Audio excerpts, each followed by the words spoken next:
1 year ago today, Georgia Secretary of State Brad Raffensperger certified his state's 2020 election results. Despite mounting pressure from President Trump to steal the election, it's hard to say what would have happened if officials caved to Trump's demands.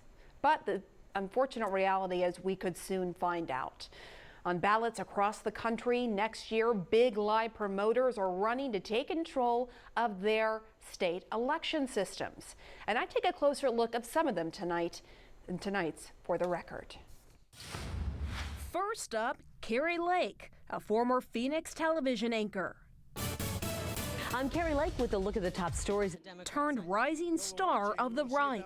Former President Trump breaking his silence on the race for governor in Arizona, throwing his support behind Kari Lake. And big lie fangirl. You could say Biden won the presidency kind of like O.J. is innocent. It's the same kind of... Also, just so you know, not a huge fan of CNN. None of this makes sense to me. And then we have Kristen Karamo. Donald Trump won Michigan. Who Trump is backing to be Michigan's next Secretary of State. Yeah, so I have President Trump's endorsement, which is massive. As she repeatedly amplifies his lies about election fraud. It is not right that hundreds of thousands of votes are allowed to be considered as lawful votes when we know they're illegal. And when she's not yelling from the big lie bullhorn, she's questioning science. Guess what? I'm crazy. I'm an anti-vaxxer. Gender and sexuality. There is no such thing as a person with two mommies and two daddies.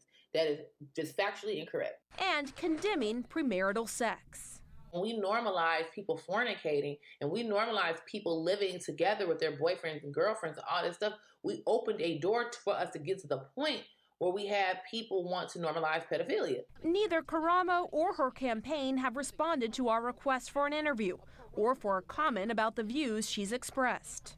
Meantime, four-term state representative Mark Finchem wants to be Arizona's chief elections officer. By removing the fraud, Donald Trump won.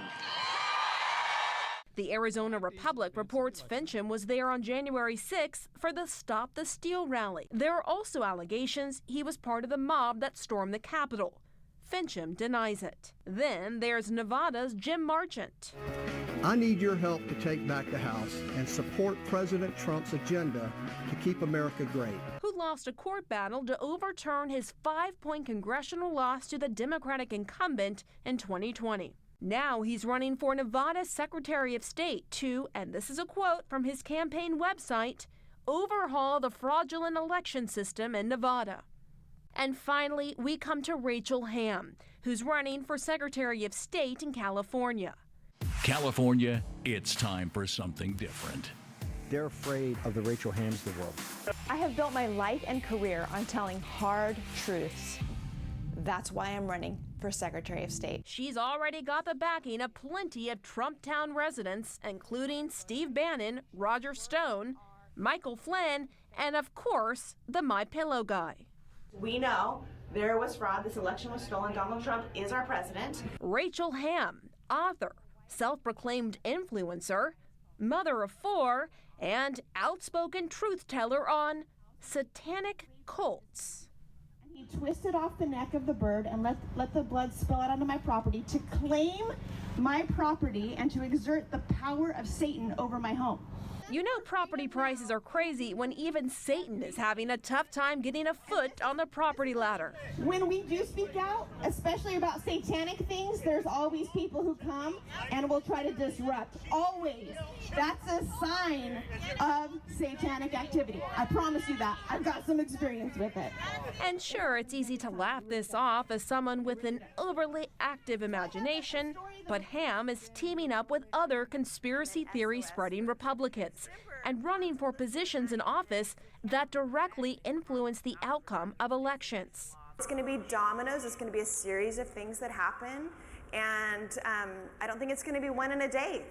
It's a process, and that's hard. I get it because I love justice, but I think that the Arizona stuff is going to really be the first domino. Apparently, for these Trump-supporting Republicans running for office, the only way an election is fair and free is if their candidate wins. CNN has reached out to everyone I just featured for a comment and asked them for proof of their claims that Donald Trump won the election. Rachel Hamm declined to comment, and we're still waiting to hear back from the others. But as we know, the election was not stolen.